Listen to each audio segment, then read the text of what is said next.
बिस्मिल्लाहिर्रहमानिर्रहीम। अस्सलाम वालेकुम नाज़रीन, आपका मेज़बान हमीद कसूरी आपकी खिदमत में हाजिर है और आप देख रहे हैं। आज हम जिस मौजू पर बात करने जा रहे हैं वो है बल्दियाती इलेक्शन, जो मुनफरद भी है और साथ साथ लोगों की तवज्जो का मरकज़ भी है।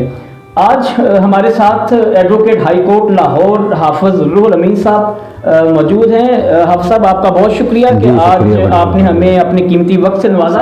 आप बताएंगे कि बल्दियाती इलेक्शन होंगे या नहीं?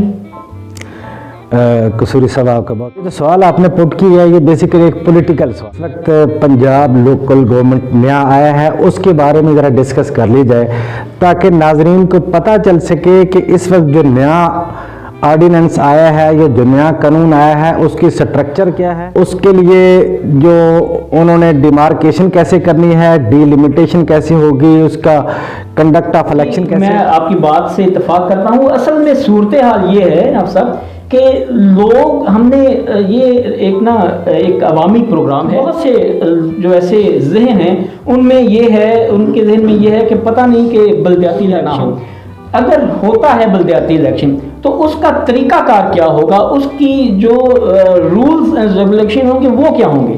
जी, ये आपका बड़ा बेहतरीन और बड़ा वैलिड क्वेश्चन है। जी, मैं ज़रा उसका इंट्रोडक्शन आपको ज़रा करा देते हैं कि ये जो इनकम्बेंट गवर्नमेंट ऑफ पंजाब है, इसने पहले पंजाब लोकल गवर्नमेंट एक्ट 2019 आया था। अब उन्होंने सारे एक्ट को रिपील करके एक नया कानून लेके आए हैं जिसका नाम है पंजाब लोकल गवर्नमेंट ऑर्डिनेंस 2021। इस ऑर्डिनेंस के तहत उन्होंने किया ये है कि जितनी भी म्यूनिसिपल कमेटी थी, म्यूनिसिपल कॉरपोरेशन थी या टाउन कमेटी थी, उनको ख़त्म करके जहाँ पर अर्बन एरियाज़ हैं वहाँ पर उन्होंने नेबरहुड काउंसिल बना दी हैं। हमारा ये नो डाउट कि आपका ये प्रोग्राम पूरी दुनिया देखेगी, लेकिन मेरी मंशा ये है कि नेबरहुड को डिस्कस कर लिया जाए पहली एपिसोड के तौर पर, ताकि आवाम जो आपसे बहुत ज़्यादा सवालात पूछते हैं, मुझसे भी बहुत ज़्यादा being a student of law लोग सवाल पूछते हैं, ज़रा उनके सवालात का एक ही निश्चित में जवाब दे सकें। कुछ ऐसे सवालात को हम सेकंड एपिसोड पे रख लेते हैं। इस तरह जो स्ट्रक्चर उन्होंने बनाया है, एक होगी मेट्रोपॉलिटन कॉर्पोरेशन। जी, मेट्रोपॉलिटन वो सिर्फ लाहौर की, यस, वो सिर्फ लाहौर के हद तक होगी। उसका जो हेड ऑफ गवर्नमेंट होगा वो होगा लॉर्ड मेयर। एक होगी मेट्रोपॉलिटन अदर देन लाहौर, उसका जो हेड ऑफ गवर्नमेंट होगा वो होगा मेयर जी। इसके बाद तीसरे दर्जे पे आ जाती है लोकल गवर्नमेंट डिस्ट्रिक्ट काउंसिल की। इसका जो सरबराह या हेड ऑफ लोकल गवर्नमेंट होगा वो होगा डिस्ट्रिक्ट मेयर। और उसके बाद नेबरहुड और विलेज काउंसिल आ जाती हैं जी। नेबरहुड और विलेज काउंसिल जी। अब उन्होंने लेजिस्लेशन में किया ये है कि एज यू नो वेल कि जिस तरह पहले अर्बन एरियाज में उन्होंने म्यूनिसिपल कॉर्पोरेशन, म्यूनिसिपल कमेटीज और टाउन कमेटी बनाई थी, अब उन्होंने उन्हीं अर्बन एरियाज में से इनको डिलीट करके या डिसॉल्व करके उन्होंने बना दी है नेबरहुड काउंसिल। अब नेबरहुड काउंसिल के लिए उन्होंने जो अपना एक कैटेगरी बनाई है वो ये है कि एक नेबरहुड बनाने के लिए एटलीस्ट 15,000 की आबादी होनी चाहिए जी। इनके 15,000 की जो आबादी है वो कंफर्म है, वो कंफर्म है। लेकिन इसके साथ थोड़ा सा एक सवाल इसके साथ जुड़ा हुआ है जो इसी कानून में बताया है, वो ये जिस तरह कंगनपुर की इस वक्त आबादी 42,600 और समथिंग है। अच्छा, मैं एक और बात कर लूं कि ये जो पंजाब लोकल गवर्नमेंट एक्ट 2019 के तहत जो डिलिमिटेशन हुई थी उस टाउन कमेटी में से नेबरहुड बनेगी। वो टाउन कमेटी में ईसवी भी शामिल था, उसमें बकापुर भी शामिल था, उसमें इकबाल कोट, आजाद कोट और मानक देखी भी शामिल था। उन सब एरियाज को मिलाकर 15,000 की आबादी पर